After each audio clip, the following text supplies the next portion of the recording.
Thank you so much. Thank you, Bob.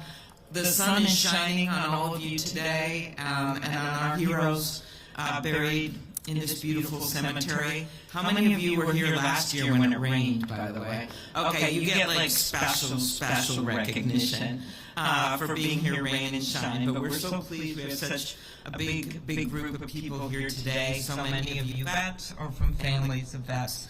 I want to thank Governor Walz for his service in the Army National Guard, as well as his service as governor. We have Dr. Everett Doolittle, also a Vietnam vet, with us. I noticed Patrick Kelly was mentioned for his fine work with the Minneapolis VA, and so many other distinguished guests on the stage and out in the crowd. So we thank today the families of those that we lost for keeping that torch of their service alive. We thank those who serve today. To the Gold Star families and to all who remember a fallen American hero, we know each memorial brings both pride and pain on this day. And we hold in our hearts your loved ones who gave all to defend our country. Each of these gravestones contains a name. I think I've shared with some of you who've been here past years, one of those gravestones is now my dad. He died a few years ago. He served during the Korean War, and he was stationed in Germany, assigned to write anti-communist material to support America's efforts during the Cold War. He always felt guilty that he didn't go to Korea, like some of his buddies that he trained with. But now he's buried with all these heroes today. He would describe the men and women buried here as the heroes among us. And we use those same words to describe the ones here, but as well as those buried in veteran cemeteries here in our country and abroad, and all who still remain missing. Each of those men and women fought for a future where liberty prevailed over tyranny, and each embodied the best of America. So names some of you may know, but I don't think a lot of Minnesotans know. Max Bilkey. He's the story to hear about today. He graduated from Alexandria High School and was drafted in 1952. He served 2 years in Korea and was re-enlisted in 1956. When he went to Vietnam, he was already a 20-year veteran. As his daughter Michelle said, anybody who left Vietnam in 1972 and 1973 during the time he was there would have Daddy's stamp signature on their orders.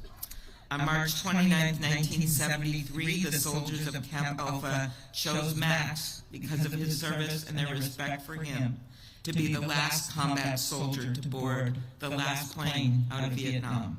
We know what a hard time that was for our country. Not only for those we lost and those who served, but to those who returned home and were greeted not by thanks, but by tomatoes thrown at them. That is a mistake we will never make again.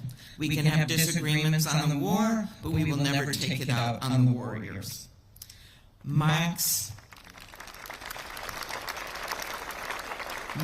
felt the gravity of his selection. A CBS News correspondent tracked him down before he got on the plane and asked him what it felt like. He responded with sunglasses blocking his eyes and emotion in his voice. When you are responsible for moving the people out of here, I think it's nice to know you're the last man out. I had to do the job.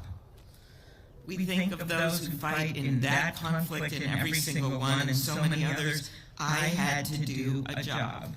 Words so simple to describe what was a gut-wrenching job that day, or to describe danger, or to describe heroic work for others. 58,000 soldiers, Marines, airmen, and sailors laid down their lives in Vietnam. Think of Gary Leslie Bartles, grew up near Max on his family's farm in Glencoe. Typical farm boy, they said, loved caring for animals. After graduating from Glencoe High School, where he was well-liked, they said, by everyone who knew him, he enlisted in the Army, earning his pilot's wings, joining the 25th Infantry. In the early hours of December 18, 1970, he was killed in a helicopter crash. He was just 19 years old. Marine Corporal Roger Michael Kittleson of Excelsior.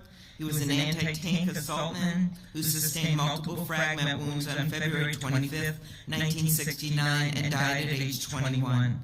37 years later, his classmate and a fellow Vietnam vet wrote a note to him after visiting the Vietnam Veterans Memorial. His classmate, David Walker, said this: "Somewhere along the way I stopped and traced your name with a fingertip and recalled your face.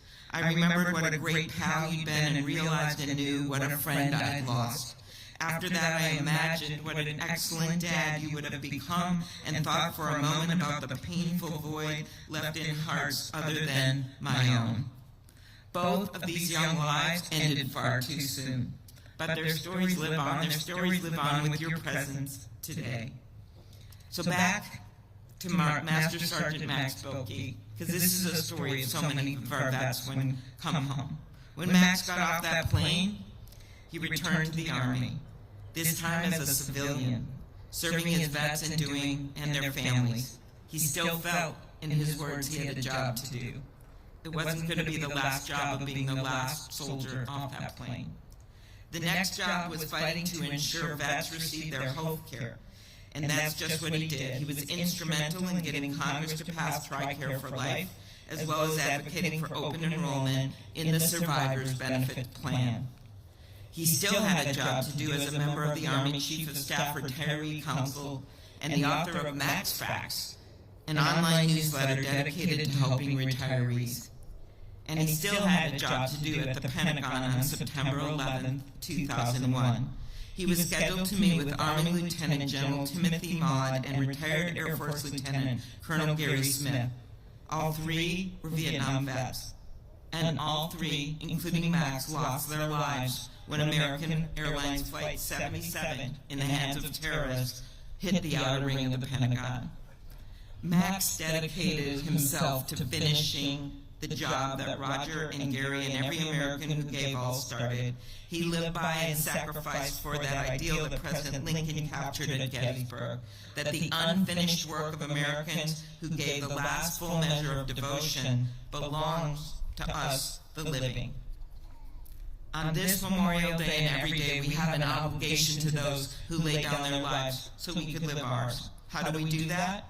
By caring for those who come back, making sure our vets get their disability claims processed, making sure we honor those who help them, including those you saw in the parade, the Hmong, the Lao, and other Southeast Asian soldiers who serve bravely with our troops and are now such a big part of our life in Minnesota that they get the honor they deserve when they die. We must keep our covenants to others who have served with our troops, including the Afghans who stood by our troops in Afghanistan and deserve to be treated with respect in this country.